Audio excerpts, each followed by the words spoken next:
هو الذي خلقكم من نفس واحدة وجعل منها زوجها ليسكن إليها فلما تغشاها حملت حملا خفيفا فمرت به فلما أثقلت دعوا الله ربهما لئن آتيتنا صالحا لنكونن من الشاكرين فلما آتاهما صالحا جعل له شركاء فيما آتاهما فتعالى الله عما يشركون أيشركون ما لا يخلق شيئا وهم يخلقون ولا يستطيعون لهم نصرا ولا أنفسهم ينصرون وإن تدعوهم إلى الهدى لا يتبعوكم سواء عليكم أدعوتموهم أم أنتم صامتون إن الذين تدعون من دون الله عباد أمثالكم فادعوهم فليستجيبوا لكم إن كنتم صادقين ألهم أرجل يمشون بها أم لهم أيد يبطشون بها أم لهم أعين يبصرون بها أم لهم آذان يسمعون بها قل ادعوا شركاءكم ثم كيدوني فلا تنظرون إن ولي الله الذي نزل الكتاب وهو يتولى الصالحين والذين تدعون من دونه لا يستطيعون نصركم ولا أنفسهم ينصرون وإن تدعوهم إلى الهدى لا يسمعون وتراهم ينظرون إليك وهم لا يبصرون خذ العفو وأمر بالعرف وأعرض عن الجاهلين وإما ينزغنك من الشيطان نزغ فاستعذ بالله إنه سميع عليم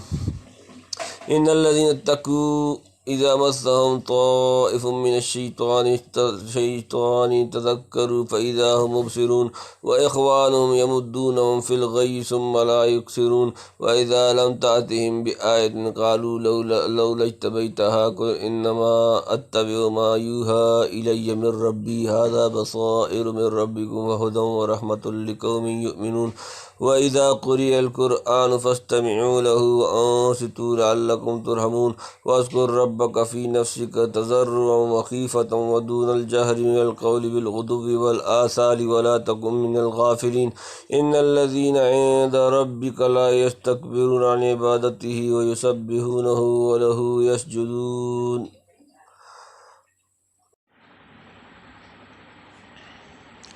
هو الذي خلقكم من نفس واحدة وجعل منها زوجها ليسكن إليها فلما تغشاها حملت حملا خفيفا فمرت به فلما أثقلت دعوا الله ربهما لئن آتيتنا صالحا لنكونن من الشاكرين هو الذي جس خلقكم پیدا کیا تمہیں من سے نفس جان واحدۃ ایک وجعل اور بنایا منها اس سے زوجہ اس کا جوڑا لیسکن تاکہ وہ سکون حاصل کرے الیہا اس کی طرف پاس فلما پھر جب تغشاها مرد نے اس کو ڈھانپ لیا حملت اسے حمل رہا حملا ہلکا سا خفیفا ہلکا سا فمرت پھر وہ لیے پھری بھی اس کے ساتھ اس کو فلما پھر جب اسقلت بوجھل ہو گئی دعوا اللہ دونوں نے پکارا ربہما دونوں کا اپنا رب لئن اگر آتیتنا تو نے ہمیں دیا صالحا صالح لنکونن ہم ضرور ہوں گے من سے الشاکرین شکر کرنے والے وہی ہے جس نے تم کو پیدا کیا ایک جان سے اور اسی سے بنایا اس کا جوڑا تاکہ اس کے پاس آرام پکڑے پھر جب مرد نے عورت کو ڈھانکا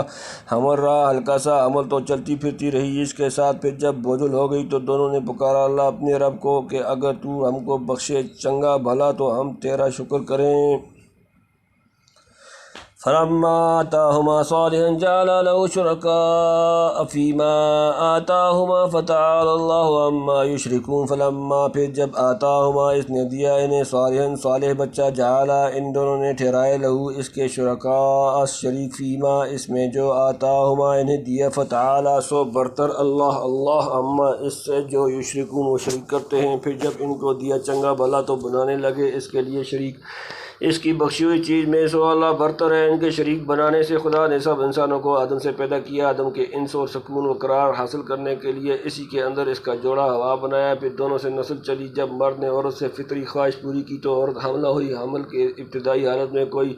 گرانی نہ تھی عورت حسب معمول چلتی پھرتی اور اٹھتی بیٹھتی رہی جب پیٹ بڑھ گیا اور یہ کون جان سکتا تھا کہ اس کے اندر کیا چیز پوشیدہ ہے تب مرد و عورت دونوں نے حق تعالیٰ کی جناب میں عرض کیا کہ اگر آپ اپنے فضل سے بڑا چنگا کار آمد بچہ عنایت فرمائیں گے تو ہم دونوں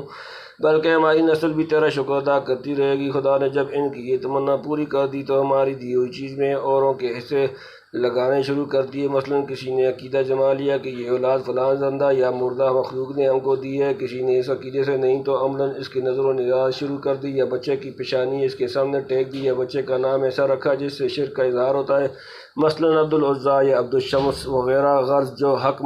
حقیقی کا تھا وہ اعتقاداً یا فعلاً یا قولاً دوسروں کو دے دیا گیا۔ خوب سمجھ لو کہ حق تعالیٰ تمام انواع و مراتب شرک سے برتر و برتر ہے۔ ان آیات میں حسن بصری وغیرہ کی رائے کے موافق خاص آدم و حوا کا نہیں بلکہ عام انسانوں کی حالت کا نقشہ کھینچا گیا ہے۔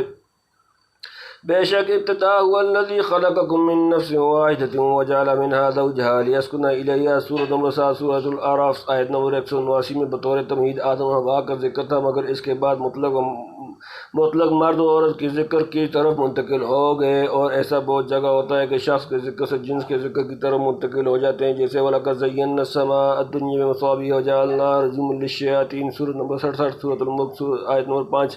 جن سیاروں کو مصابیح فرمایا ہے وہ ٹوٹنے والے ستارے نہیں جن سے رجم شیاطین ہوتا ہے، مگر شخص مصابیح سے جنس مصابیح کی طرف کلام کو منتقل کر دیا گیا۔ اس تفسیر کے موافق جعل لہ شرکاء میں کچھ اشکال نہیں، مگر اکثر سلف سے یہی منقول ہے کہ ان آیات میں صرف آدم و حوا کا قصہ بیان فرمایا ہے۔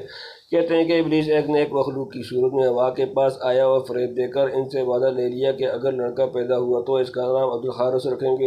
رکھیں۔ حوا نے آدم کو بھی راضی کر لیا، اور جب بچہ پیدا ہوا تو دونوں نے عبدالحارث نام رکھا۔ حارث ابلیس کا نام تھا جس سے وہ گروہ ملائکہ میں پکارا جاتا تھا۔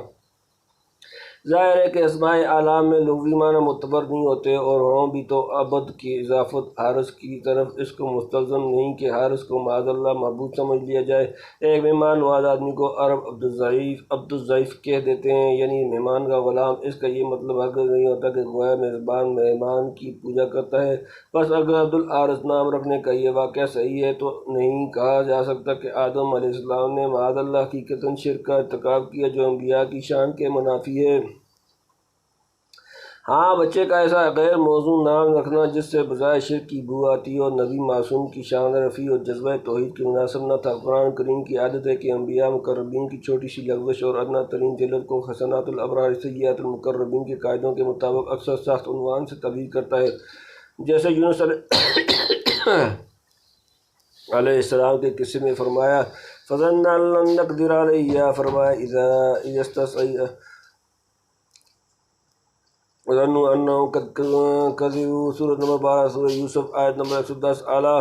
توجیہ بعض المفسرین اسی طرح یہاں بھی آدم علیہ السلام کے رتبے کے لحاظ سے اس شرک تسمیہ کو تغلیظاً ان الفاظ میں ادا فرمایا جعل لہ شرکاء فیما آتاہما، خدا کی دی ہوئی چیز میں حصہ دار بنانے لگے، یعنی ان کی شان کے لائق نہ تھا کہ ایسا نام رکھیں جس کی سطح سے شرک کا وہم ہوتا ہے، گو حقیقتاً شرک نہیں، شاید اسی لیے فقط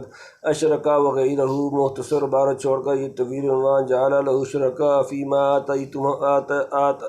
آتیاہما، سورۃ نمبر 7 سورۃ الاعراف 190 آیت نمبر۔ اختیار فرمایا واللہ عالم۔ تنبیہ، حافظ ماد الدین ابن کثیر نے بتلایا ہے کہ عبدالحارث نام رکھنے کی حدیث مرفوع جو ترمذی میں ہے وہ 3 وجہ سے معلول ہے۔ رہے آثار و غالباً اہل کتاب کی روایت سے ماخوذ ہیں، واللہ عالم۔ ایشرکون ما لا یخلق شیئا یخلقون، ایشرکون کیا وہ شریک ٹھہراتے ہیں ما جو لا یخلقون نہیں پیدا کرتے شیئا کچھ بھی، وہم اور وہ یخلقون پیدا کیے جاتے ہیں، کیا شریک بناتے ہیں ایسوں کو جو پیدا نہ کریں ایک چیز بھی اور وہ پیدا ہوئے ہیں۔ پہلے ایک طرح کے شرک کا ذکر تھا، اس کی مناسبت سے ان آیات میں بت پرستی کا رد فرماتے ہیں، یعنی جو کسی کو پیدا نہ کر سکے بلکہ خود تمہارا بنایا ہوا ہو وہ تمہارا خدا یا معبود کیسے بن سکتا ہے۔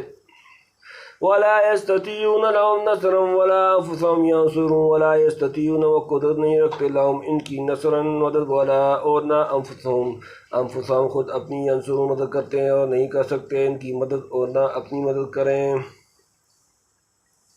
وَإِن تَدْعُوهُمْ إِلَى الْهُدَىٰ لَا يَتَّبِعُوكُمْ سَوَاءٌ عَلَيْكُمْ أَدْعَوْتُمُوهُمْ أَمْ أَنْتُمْ صَامِتُونَ، وَإِن اور اگر تدعوہم تم انہیں بلاؤ إِلَىٰ طرف الہدیٰ ہدایت، لا يَتَّبِعُوكُمْ نہ پیروی کریں تمہاری، سواء برابر علیکم تم پر تمہارے لیے، أَدْعَوْتُمُوهُمْ خواہ تم انہیں بلاؤ، أَمْ یا أَنْتُمْ تم صامتون خاموش رہو، اور اگر تم ان کو پکارو راستے کی طرف تو نہ چلیں تمہاری پکار پر برابر ہے تم پر کہ ان کو پکارو یا چپ کے رہو۔ إن الذين تدعون من دون الله عباد أمثالكم فادعوهم فليستجيبوا لكم إن كنتم صادقين بے شک الذین وہ جنہیں تدعون تم پکارتے ہو من سے دون اللہ سوائے اللہ عباد بندے امثالکم تمہارے جیسے فدعوهم پس پکارو انہیں فلیستجیبوا پھر چاہیے کہ وہ جواب دیں لکم تمہیں ان اگر تم ہو صادقین سچے جس کو تم پکارتے ہو اللہ کے سوا وہ بندے ہیں تم جیسے بارہ پکارو تو ان کو پس چاہیے کہ وہ قبول کریں تمہارے پکارنے کو اگر تم سچے ہو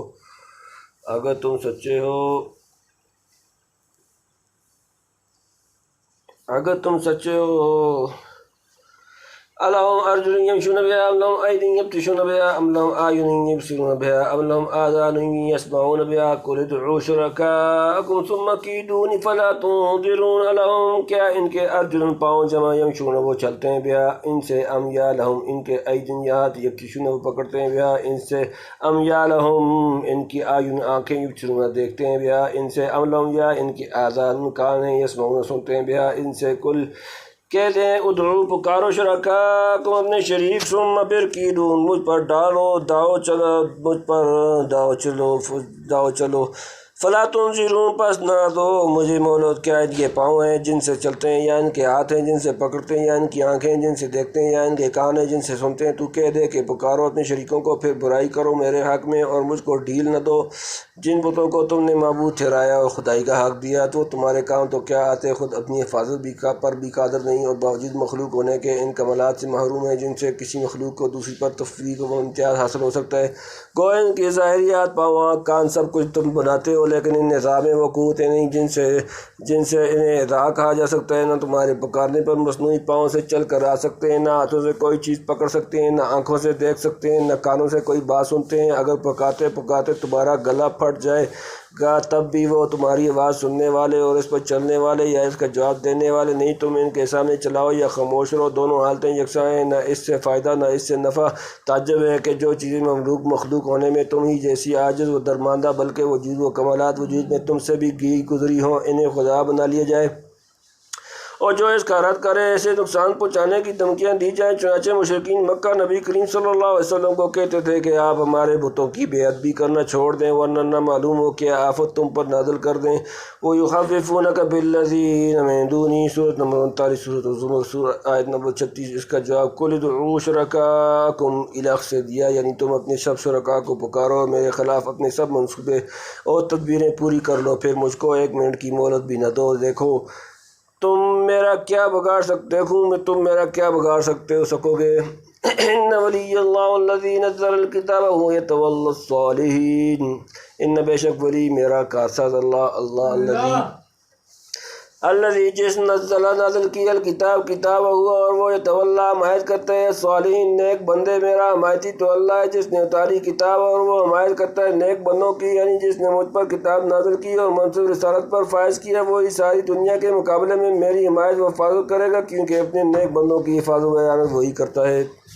والذین تدعون من دونہ لا یستطیعون نصرکم ولا انفسهم ینصرون والذین جن کو تدعون تم پکارتے ہو من دونہ اس کے سوا لا یستطیعون قدرت رکھتے وہ نصرکم تمہاری مدد والا اور نہ انفسهم خود اپنی ینصرون مدد کریں اور جن کو تم پکارتے ہو اس کے سوا وہ نہیں کر سکتے تمہاری مدد اور نہ اپنی جان بچا سکیں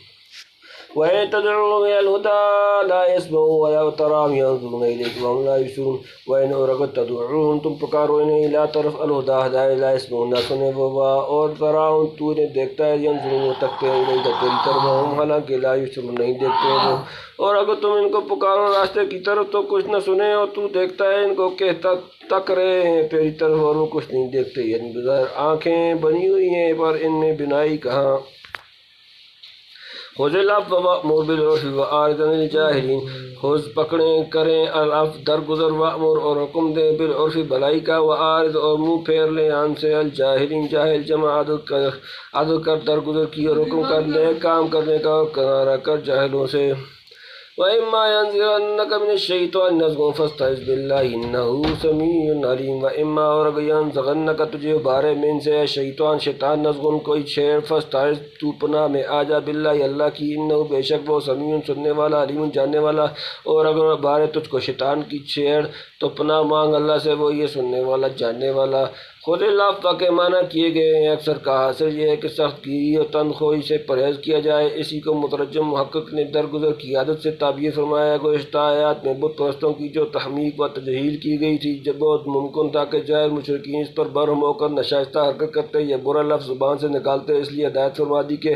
عفو و درگزر کی عادت رکھو، نصیحت کرنے سے مت رکو، معقول بات کہتے رہو اور جاہلوں سے کنارہ کرو، یعنی ان کی جہالت امیز حرکتوں پر روز سے الجھنے کی ضرورت نہیں۔ جب وقت آئے گا ذرا سی دیر میں ان کا سب حساب بے باک ہو جائے گا، اور اگر کسی وقت بمقتضائے بشریت ان کی کسی نالائق حرکت پر غصہ آ جائے اور شیطان لعین چاہے کہ دور سے چھیڑ چھاڑ کر کے آپ کو ایسے معاملے پر مدعو کر دے جو خلاف مصلحت ہو یا آپ کے خلق عظیم اور حلم و متانت کے شایع نشان نہ ہو، تو آپ فوراً اللہ سے پناہ طلب کیجیے۔ آپ کی عصمت وجاہت کے سامنے اس کا کوئی قید نہیں چل سکے گا، کیونکہ خداوند قدیر جو ہر مستعیذ کی بات سننے والا اور ہر حالت کا جاننے والا ہے، اسی نے آپ کی سیادت کا تکفل فرمایا ہے۔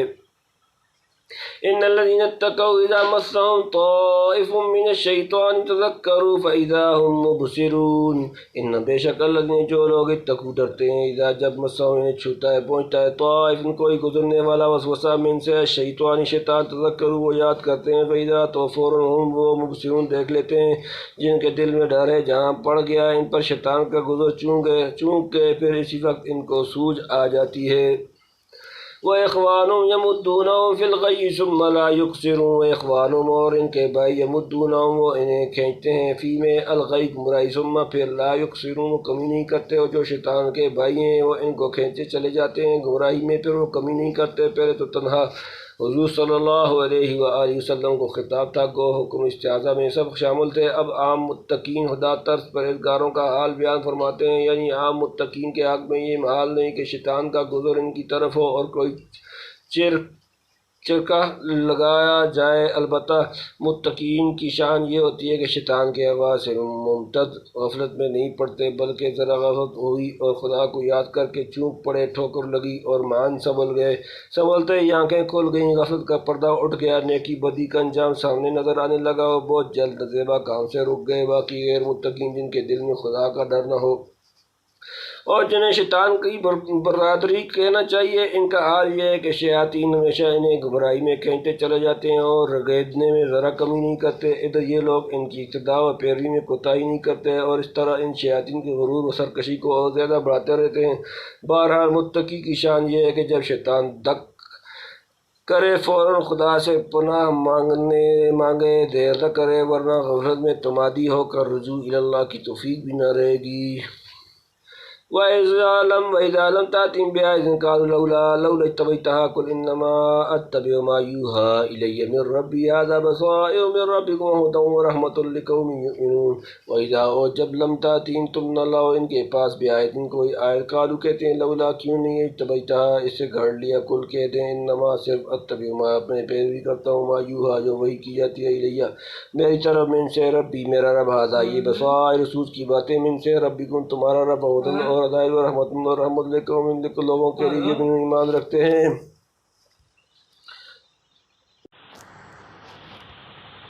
اور جب تو لے کر نہ جائے ان کے پاس کوئی نشانی تو کہتے ہیں کیوں نہ چھانٹ لیا تو کچھ اپنی طرف سے، تو کہہ دے میں تو چلتا ہوں اس پر جو حکم آئے میری طرف میرے رب سے، یہ سوچ کی باتیں ہیں تمہارے رب کی طرف سے، اور ہدایت اور رحمت ان لوگوں کو جو مومن ہیں۔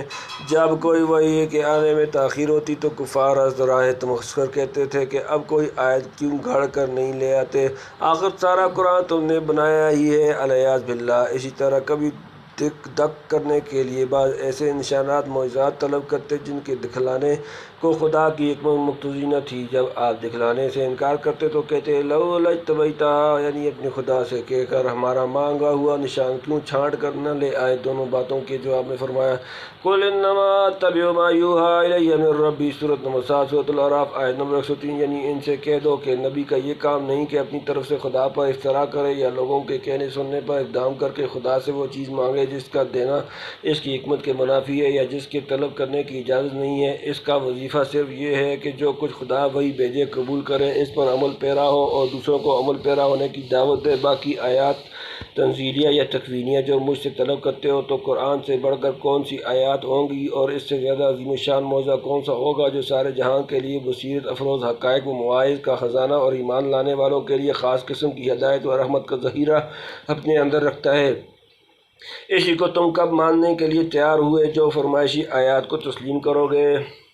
وَإِذَا قُرِئَ الْقُرْآنُ فَاسْتَمِعُوا لَهُ وَأَنصِتُوا لَعَلَّكُمْ تُرْحَمُونَ وَإِذَا اور جب قُرِئَ پڑھا جائے القرآن کو فَاسْتَمِعُوا تو سنو لَهُ اس کے لیے، وَأَنصِتُوا چپ رہو، لَعَلَّكُمْ تاکہ تم پر ترحمون رحم کیے جائے،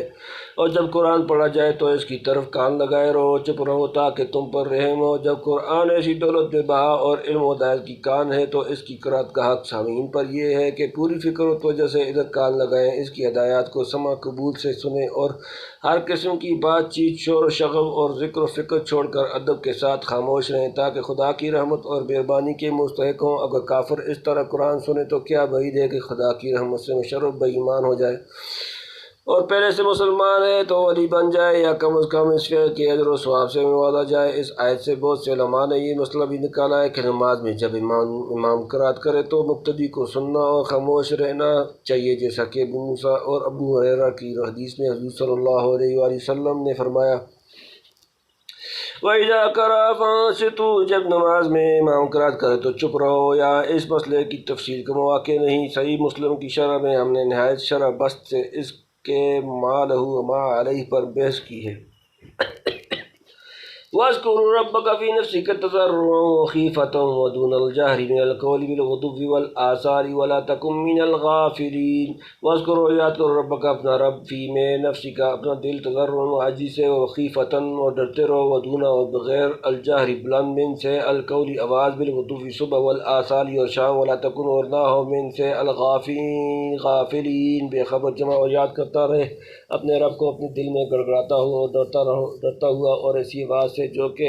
پکار کر بولنے سے کم ہو، صبح کے وقت اور شام کے وقت، اور مت رہ پہ بے خبر۔ بڑا ذکر تو القرآن کریم کا ہے، اس کا ادب بیان ہو چکا، اب عام ذکر اللہ کے سوا کچھ آداب بیان فرماتے ہیں۔ یعنی ذکر اللہ کی اصل روح یہ ہے کہ جو زبان سے کہے، دل سے اس کی طرف دھیان رکھو تاکہ ذکر کا پورا نفع ظاہر ہو، اور زبان و دل دونوں اس خدا کی یاد میں مشغول ہوں۔ ذکر کرتے وقت دل میں رقت ہونی چاہیے، سچی رغبت و رہبت سے خدا کو پکارے، جیسے کوئی خوشامد کرنے والا ڈرا ہوا آدمی کسی کو پکارتا ہے۔ ذاکر کے لہجے میں، آواز میں، ہیئت میں تضرع و خوف کا رنگ محسوس ہونا چاہیے۔ ذکر و مذکور کی عظمت و جلال سے آواز کا پست ہونا قدرتی چیز ہے۔ وَخَشَعَتِ الْأَصْوَاتُ لِلرَّحْمَنِ فَلَا تَسْمَعُ إِلَّا ہَمْسًا، اسی لیے زیادہ چلانے کی ممانعت آئی ہے۔ دھیمی آواز سے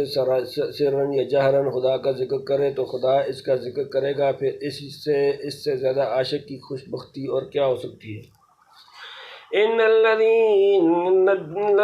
عِندَ رَبِّكَ لَا يَسْتَكْبِرُونَ عَنْ عِبَادَتِهِ وَيُسَبِّحُونَهُ وَلَهُ يَسْجُدُونَ۔ سمعنا وَأَطَعْنَا غُفْرَانَكَ رَبَّنَا وَإِلَيْكَ الْمَصِيرُ۔ ان بے شک الذین جو لوگ عند نزدیک ربی کا تیرا رب، لا یستکبرون تکبر نہیں کرتے، عن سے عبادتی اس کی عبادت، یسبحون اور اس کی تسبیح کرتے ہیں، وَلَهُ اور اسی کو یسجدون سجدہ کرتے ہیں۔ بے شک جو تیرے رب کے نزدیک ہیں تکبر نہیں کرتے اس کی بندگی سے، اور یاد کرتے ہیں اس کی پاک ذات کو اور اس کو سجدہ کرتے ہیں، یعنی رات دن خصوصاً صبح و شام کے اوقات میں اس کی یاد سے غافل مت رہ۔ جب مقرب فرشتوں کو اس کی بندگی سے عار نہیں بلکہ ہمہ وقت اس کی یاد میں لگے رہتے ہیں، اسی کو سجدہ کرتے ہیں، تو انسان کو اور بھی زیادہ ضروری ہے کہ اس کے ذکر و عبادت و سجود سے غافل نہ رہے۔ چنانچہ اس آیت پر بھی سجدہ کرنا چاہیے۔